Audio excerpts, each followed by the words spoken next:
ನಿಂಬೆ ಹಣ್ಣಿನ ಸೀಸನ್ ಅಲ್ಲಿ ಅಥವಾ ಮನೆಯಲ್ಲಿ ಪೂಜೆ ಇತ್ತು, ಫಂಕ್ಷನ್ ಇತ್ತು ಅಂತ ಹೇಳಿ ಜಾಸ್ತಿ ನಿಂಬೆ ಹಣ್ಣು ತಂದಾಗ ಈ ರೀತಿ ಸ್ವಲ್ಪ ಉಳ್ದೆ ಉಳಿಯುತ್ತಲ್ವಾ? ಅದರಲ್ಲಿ ಹಳದಿ ಇರುವಂತ ನಿಂಬೆ ಹಣ್ಣುಗಳನ್ನ ತಗೊಂಡು ಈ ರೀತಿ ಇನ್ಸ್ಟೆಂಟ್ ಆಗಿ ನಿಂಬೆ ಹಣ್ಣಿನ ಉಪ್ಪಿನಕಾಯಿ ಮಾಡ್ಕೊಳ್ಳಿ. ತುಂಬಾನೇ ರುಚಿಯಾಗಿರುತ್ತೆ. ಬರೇ ಬಾಯಲ್ಲೇ ಇದನ್ನ ಖಾಲಿ ಮಾಡ್ಬೋದು. ಊಟದ ಜೊತೆನೇ ತಿನ್ಬೇಕು ಅಂತ ಏನಿಲ್ಲ, ಅಷ್ಟು ರುಚಿಯಾಗಿರುತ್ತೆ ಇದು. ಇವತ್ತು ಇದನ್ನ ಹೇಗ್ ಮಾಡೋದು ಅಂತ ಹೇಳಿ ನಿಮ್ ಜೊತೆ ಶೇರ್ ಮಾಡ್ತೀನಿ, ಬನ್ನಿ ನೋಡೋಣ. ಇವತ್ತು ನಾನಿಲ್ಲಿ ಒಂದು 30 ನಿಂಬೆ ಹಣ್ಣನ್ನು ತಗೊಂಡು ಉಪ್ಪಿನಕಾಯಿ ಹಾಕಿ ತೋರಿಸ್ತೀನಿ. ಯಾವಾಗ್ಲೂ ಉಪ್ಪಿನಕಾಯಿ ಹಾಕುವಾಗ ಮೇನ್ ಆಗಿ ನಾವು ಈ ರೀತಿ ಹಳದಿ ಇರುವಂತ ನಿಂಬೆ ಹಣ್ಣನ್ನೇ ತಗೋಬೇಕು. ಹಸಿರು ಕಲರ್ ಅಲ್ಲಿ ಇರುವಂತ ನಿಂಬೆ ಹಣ್ಣನ್ನು ತಗೊಂಡ್ರೆ ಉಪ್ಪಿನಕಾಯಿ ಕಹಿ ಆಗುತ್ತೆ. ಹಾಗೇನೆ ನಿಂಬೆ ಹಣ್ಣಿನಲ್ಲಿ ರಸ ಜಾಸ್ತಿ ಇರಬೇಕು.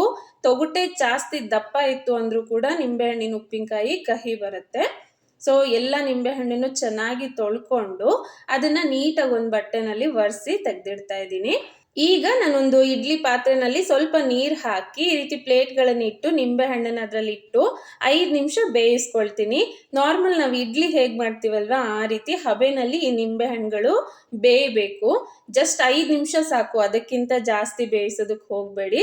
ಈ ರೀತಿ ನಿಂಬೆ ಹಣ್ಣು ಸ್ವಲ್ಪ ಒಳಗೆ ಹೋಗಿರುತ್ತೆ ಅಥವಾ ಮಧ್ಯದಲ್ಲಿ ಕಟ್ ಆಗಿರುತ್ತೆ, ಬಿರುಕು ಬಿಟ್ಟಿರುತ್ತೆ. ಆ ರೀತಿ ಆಗಿದೆ ಅಂದ್ರೆ ಇವು ಪರ್ಫೆಕ್ಟ್ ಆಗಿ ಬೆಂದಿದಾವೆ ಅಂತ. ಈಗ ಇದನ್ನ ತೆಗೆದು ನಾನು ತಣ್ಣಗಾಗೋದಕ್ಕೆ ಬಿಟ್ಬಿಡ್ತೀನಿ.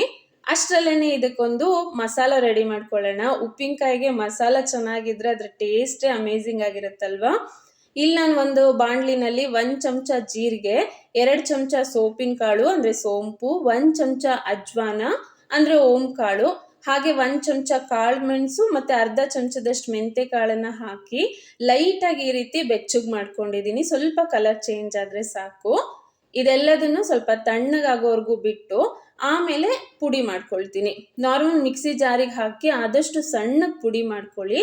ಯಾಕೆ ಅಂದ್ರೆ ಇದರಲ್ಲಿ ಕಾಳುಮೆಣಸು ಕೂಡ ಹಾಕಿದೀವಲ್ವಾ, ಇದು ಉಪ್ಪಿನಕಾಯಿಗೆ ಒಳ್ಳೆ ಫ್ಲೇವರ್ ಕೊಡುತ್ತೆ.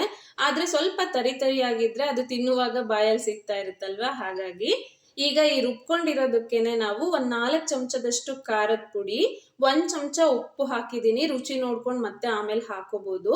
ಅರ್ಧ ಚಮಚದಷ್ಟು ಇಂಗು, ಹಾಗೆ 1 ಚಮಚ ಕಲಾಂಜಿ ಅಂದ್ರೆ ಇದನ್ನ ನೈಜಿಲಾ ಸೀಡ್ಸ್ ಅಂತ ಕೂಡ ಕರೀತಾರೆ ಅಥವಾ ಕಪ್ಪು ಜೀರಿಗೆ ಅಂತ ಕೂಡ ಕರೀತಾರೆ. ಇದನ್ನ ಹಾಕಿ ಚೆನ್ನಾಗಿ ಮಿಕ್ಸ್ ಮಾಡಿ ಸೈಡಲ್ಲಿ ಎತ್ತಿಟ್ಟಿದ್ದೀನಿ.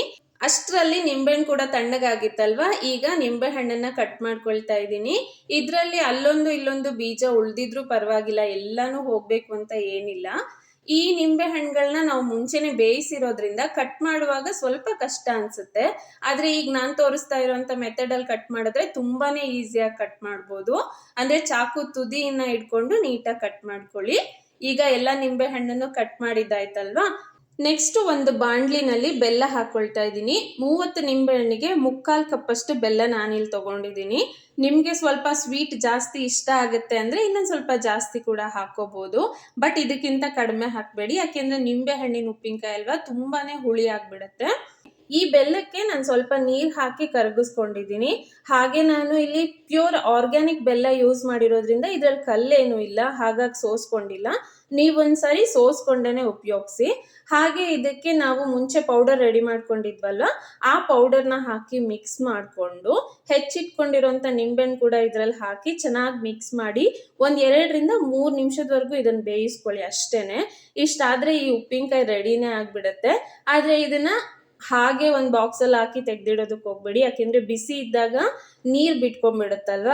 ಹಾಗಾಗಿ ಇದನ್ನ ಸ್ವಲ್ಪ ತಣ್ಣಗಾಗೋದಕ್ಕೆ ಬಿಡಬೇಕು. ನಾನಿಲ್ಲಿ 2 ಗಂಟೆವರೆಗೂ ಇದನ್ನ ತಣ್ಣಗಾಗೋದಕ್ಕೆ ಬಿಟ್ಟಿದ್ದೆ. ನೋಡಿ ಎಷ್ಟು ಕಲರ್ಫುಲ್ ಆಗಿ ಕಾಣಿಸ್ತಾ ಇದೆ ಅಲ್ವಾ. ಈ ಕಂಪ್ಲೀಟ್ ಉಪ್ಪಿನಕಾಯಿ ಪ್ರೋಸೆಸ್ ಅಲ್ಲಿ ನೀವು ಒಂದನ್ನ ಅಬ್ಸರ್ವ್ ಮಾಡಿರ್ಬೋದು, ಇದರಲ್ಲಿ ನಾನು ಸ್ವಲ್ಪನೂ ಎಣ್ಣೆನ ಉಪಯೋಗಿಸಿಲ್ಲ. ವಿತೌಟ್ ಆಯಿಲ್ ಇದನ್ನ ಮಾಡಿರೋಂಥದ್ದು. ಆದ್ರೂ ಕೂಡ ರುಚಿ ತುಂಬಾನೇ ಚೆನ್ನಾಗಿರುತ್ತೆ, ಹೆಲ್ತ್ಗೂ ಕೂಡ ಅಷ್ಟೇ ಒಳ್ಳೇದು. ತುಂಬಾ ದಿನ ಇಡಬೇಕು ಅಂತ ಹೇಳಿ ಜಾಸ್ತಿ ಆಯಿಲ್ನ ಹಾಕಿ ಮಾಡಿದ್ರೆ ಅದು ಹೆಲ್ತಿಗೆ ಒಳ್ಳೇದಲ್ಲ ಅಲ್ವಾ. ಹಾಗಾಗಿ ಈ ರೀತಿ ಸಿಂಪಲ್ ಆಗಿ ಯಾವಾಗ ಬೇಕೋ ಆವಾಗ ಮಾಡ್ಕೊಂಡ್ರೆ ತುಂಬಾನೇ ಚೆನ್ನಾಗಿರುತ್ತೆ. ಹಾಗೆ ಫ್ರೆಶ್ ಆಗೋ ತಿಂದಂಗಿರುತ್ತಲ್ವಾ. ಇದು ಇವಾಗ ಪೂರ್ತಿ ತಣ್ಣಗಾಗಿದೆ. ಈ ರೀತಿ ಒಂದು ಜಾರಿಗೆ ಹಾಕಿ ತೆಗೆದಿಡ್ತಾ ಇದ್ದೀನಿ. ಸೊ ಈ ಇನ್ಸ್ಟೆಂಟ್ ಉಪ್ಪಿನಕಾಯಿ ರೆಸಿಪಿ ನಿಮ್ಗೆ ಇಷ್ಟ ಆಯ್ತಲ್ವಾ, ಟ್ರೈ ಮಾಡಿ ರುಚಿ ಹೇಗ್ ಬಂತು ಅಂತ ಕಮೆಂಟ್ ಮಾಡಿ. ಸಿಗ್ತೀನಿ ನೆಕ್ಸ್ಟ್ ವಿಡಿಯೋನಲ್ಲಿ. Thank you, bye.